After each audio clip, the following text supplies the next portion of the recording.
Hey guys, what's up? It's Vicious and welcome back to another video. In this video, we'll be going over PG Sharp update 1.30.0 for the month of September.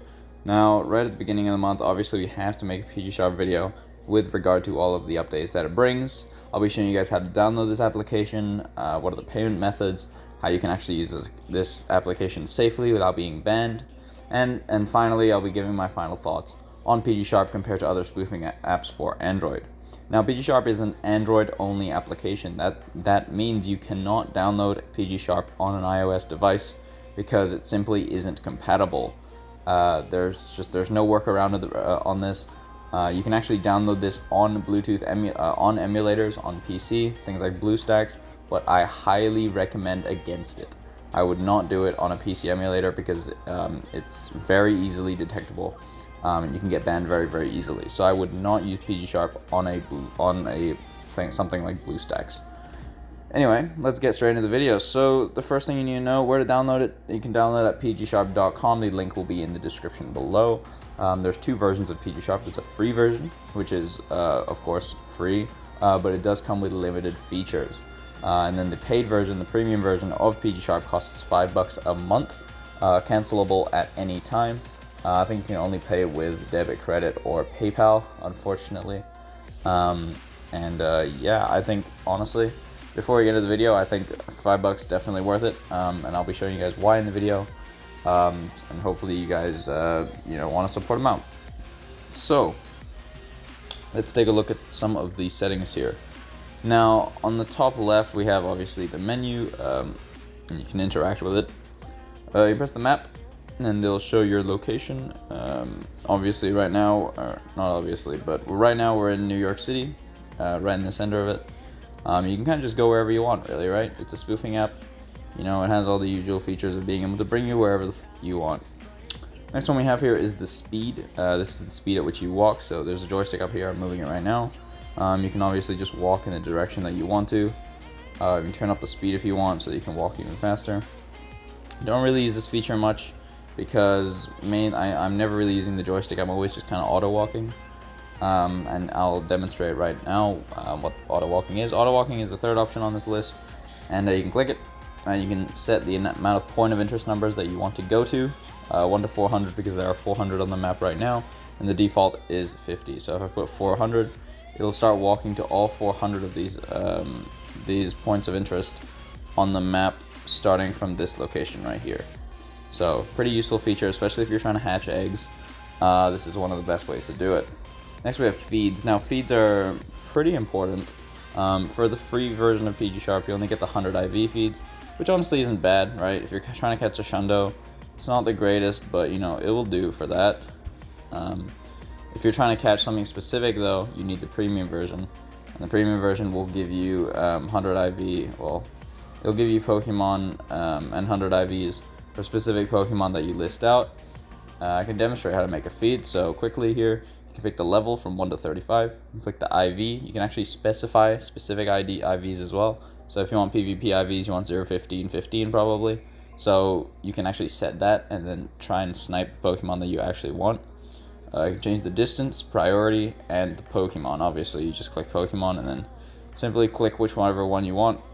It does also have a shiny tier list, which is kind of cool. You just catch all the shinies, right? Super cool. Anyway, cancel that. Done. Next we have favorites. Now favorites is pretty useful.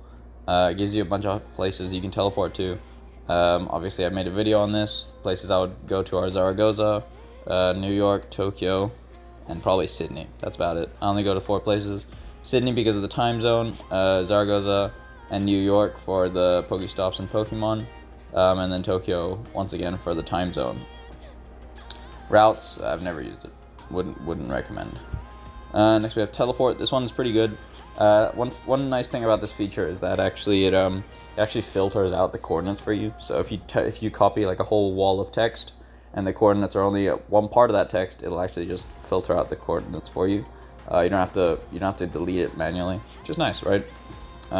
Okay, so that's it for the sidebar. Let's go straight to the settings and show you what's up. So there's speed here. There's the spoofing location on, joystick on, turn it on. Hide PG Sharp. It's nice if you wanna take a screenshot, right?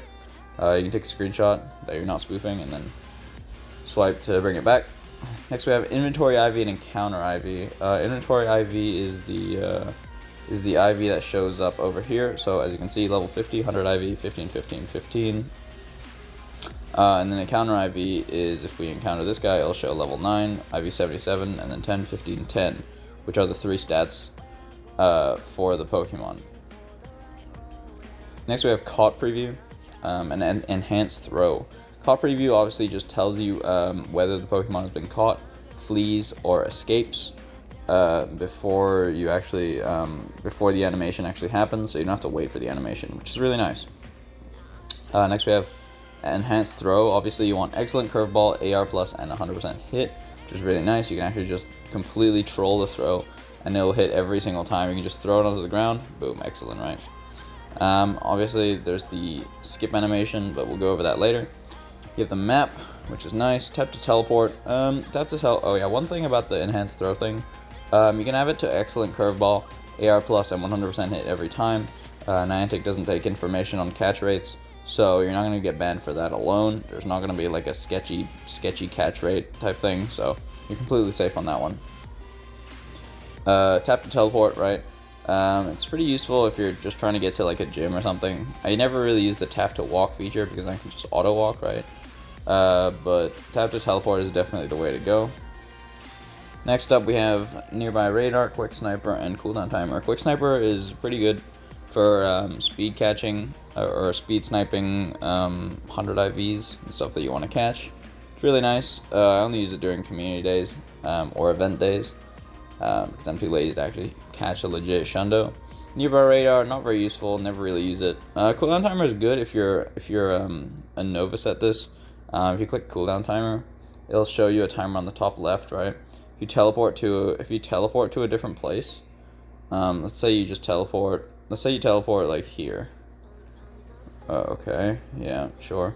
It'll give you an exact timer for how long you have to wait before your soft ban ends.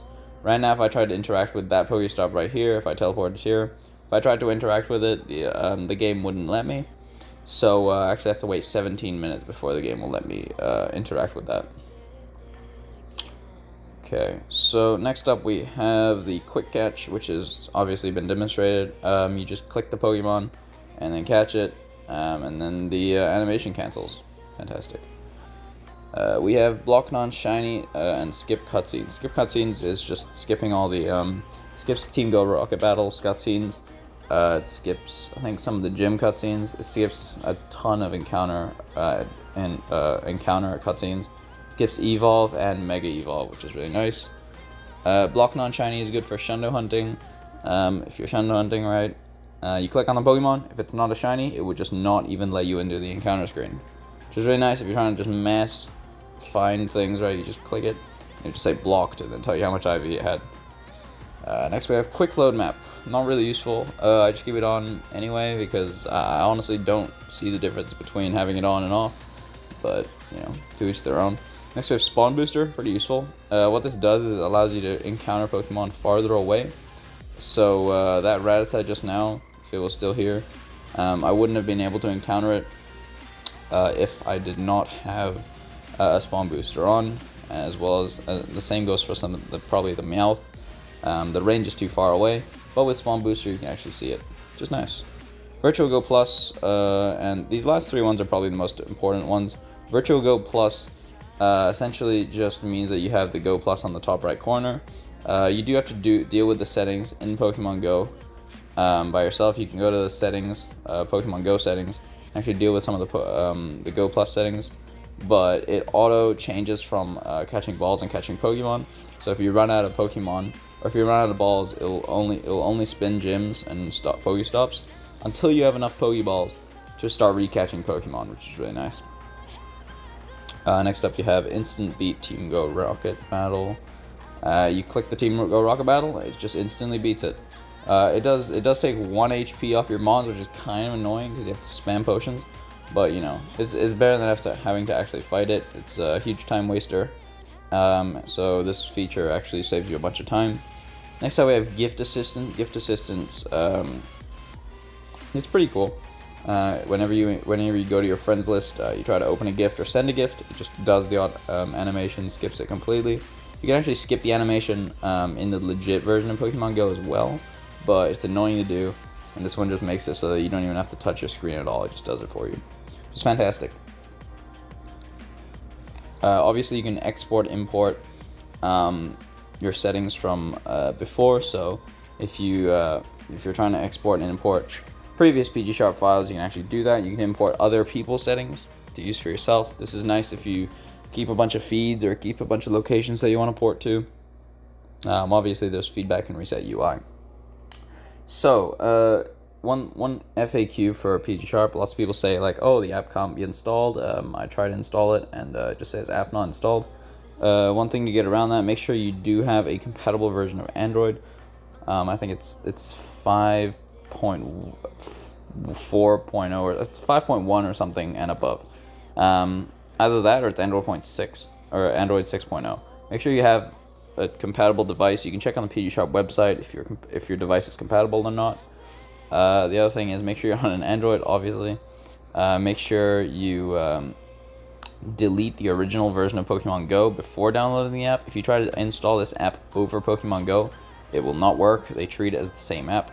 Google Play Store doesn't recognize PG Sharp as a different app than Pokemon Go.